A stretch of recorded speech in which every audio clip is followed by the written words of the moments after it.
This channel does not promote any violent, harmful, or illegal activities. All content provided by this channel is meant for an educational purpose only. এই উৎসবের মরশুমে great eastern trading কোম্পানির সঙ্গে হবে আনন্দের বাহার। Participate করুন great eastern trading এর 100 days great festival সেলে আর জিতুন 10 কোটির গিফটস এবং ক্যাশব্যাক। দুটো কার, 5টা টু হুইলার্স, 100টা এলইডি টিভিস, সঙ্গে up to 50,000 cashback, up to 36 মাস ইএমআই আর একটা EMI off. Visit great eastern trading company. ভবানীপুরে বাড়ছে বহিরাগত, অন্তত এমনটাই তো অভিযোগ মুখ্যমন্ত্রীর। ভবানীপুর আউটসাইডারদের দিয়ে ভরিয়ে দেওয়া হচ্ছে, প্ল্যানিং করে আউটসাইডারদের দিয়ে ভরিয়ে দেওয়া হচ্ছে, গরিবদের সরিয়ে দেওয়া হচ্ছে। ভোটার লিস্ট নতুন করে হলে সকলকে নাম তুলতে হবে, তৃণমূল কংগ্রেসের সকলকে নিয়ে চলতে হবে। ভবানীপুরের বিজয় সম্মেলনীতে এই মন্তব্য মমতা বন্দ্যোপাধ্যায়ের।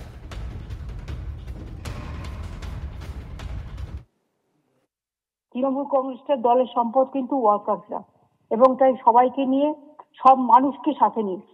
আর কোনো মানুষকে আমি দেখছি অনেক এলাকায় গরিব মানুষের বস্তি ভেঙে দিয়ে বড় বাড়ি তৈরি হচ্ছে। আমি এটাকে সাপোর্ট করি না। আমাদের ভোটারদের আপনারা তাড়িয়ে দিচ্ছেন, এবং এক্ষেত্রে কি হচ্ছে, আমরা তো এখানে বাংলার বাড়ি করে দিতে পারি। আমাদের কি অসুবিধা আছে? বস্তিগুলোকে, গরিব মানুষগুলোকে প্রোটেকশন দিলে তো কোনো অসুবিধা নেই।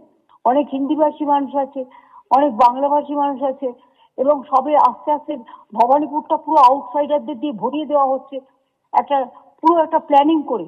আমি আউটসাইডার মানে যারা বেঙ্গলে থাকে আমি তাদের আউটসাইডার বলছিলাম, যারা হঠাৎ করে বাইরে থেকে এসে টাকা খরচ করে জায়গা কিনে বাড়ি তৈরি করে কাউকে কিছু টাকা দিয়ে লোকালি বেরিয়ে চলে যাচ্ছে, এবং তারপরে সেই জায়গাগুলো আদৌ যারা ফ্ল্যাট কিনছে তারা।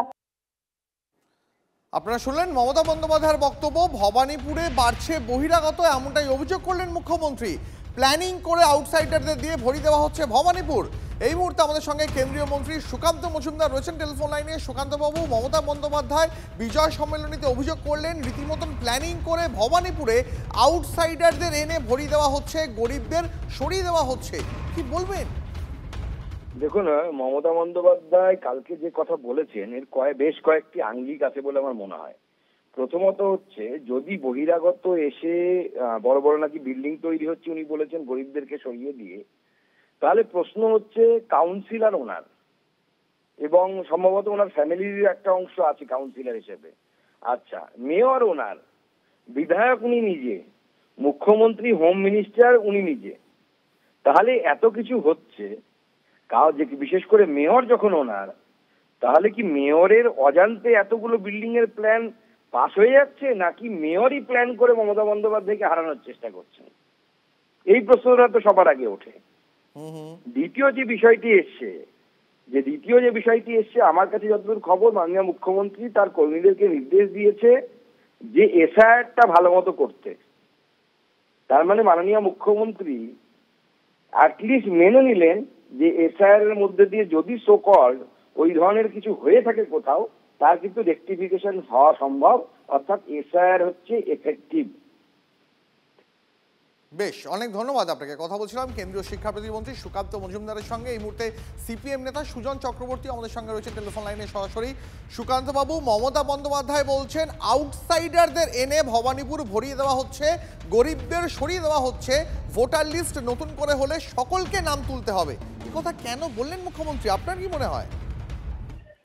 মুখ্যমন্ত্রী বহিরাগত অন্তর্গত আগে একবার চালু করেছিলেন, জয় শ্রীরাম যখন বলছিল বিজেপিতে গিয়ে অর্জুন সিং, তারপরে আবার তাকে তৃণমূলে নিয়ে এসেছিলেন, অন্তর্গত করে দিয়েছিলেন।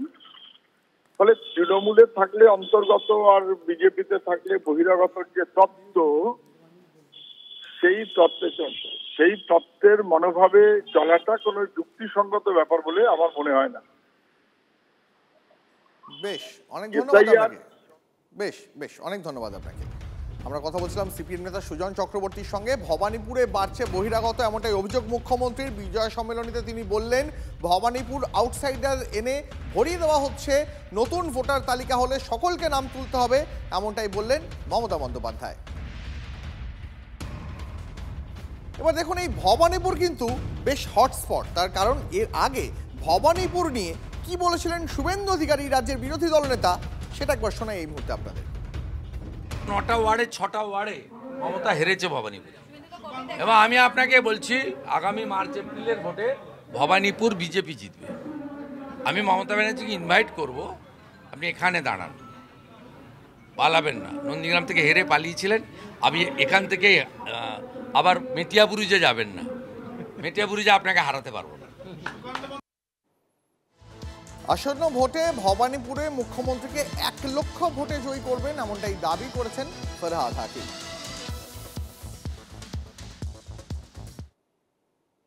মাঝে মাঝে পাগল ছাগল অনেকে আছে যারা বলতে থাকে ভবানীপুরে আমাদের তৃণমূল কংগ্রেসকে হারাবে। সেই জন্য বললাম তাদের পাগল ছাগল ছাড়া আর কিছু বলা যায় না। তার কারণ ভবানীপুরের আমাদের তৃণমূল কংগ্রেসের কর্মী এবং সাধারণ মানুষ আমাদের মুখ্যমন্ত্রীকে ভোট দিই, এটা আমাদের কাছে গর্ব।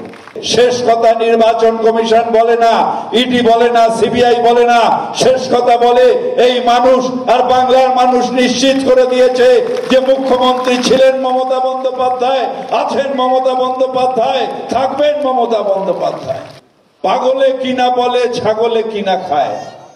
আমরা তো বলি পাগল ছাগলদের কথার জবাব দেওয়ার দরকার নেই। আমরা ভবানীপুরে 1 লক্ষ ভোটে মুখ্যমন্ত্রী মমতা বন্দ্যোপাধ্যায়কে জয়ী করি।